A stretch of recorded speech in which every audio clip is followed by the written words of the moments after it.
యదా యదా హి ధర్మస్య గ్లానిర్భవతి భారత అభ్యుత్థానమః ధర్మస్య తదాత్మానం సృజామ్యహం వినాశాయ చ దుష్కృతాం ధర్మ సంస్థాపనార్థాయ సంభవామి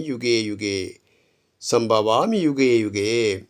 ఏ కాలమున ధర్మమును హాని కలుగునో ఆయా సమయమునందు దుష్ట శిక్షణ ధర్మ సంరక్షణముల కొరకు ప్రతి యుగములో అవతారము దాలుస్తూనే ఉంటాడు భగవంతుడు.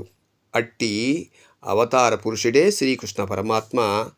వారు గీతలో చెప్పినటువంటి గొప్ప సందేశ శ్లోకము. అందువలన ప్రతి ఒక్కరు కూడా నేటి కాలములో ఎంతమంది దేవతలను నమస్కారం చేసినా కూడా ప్రస్తుత కాలమాన పరిస్థితి ప్రకారం శ్రీకృష్ణ పరమాత్మని ప్రార్థన చేయుటలో ఎట్టి ఒక సందేహము లేదు. శుభము.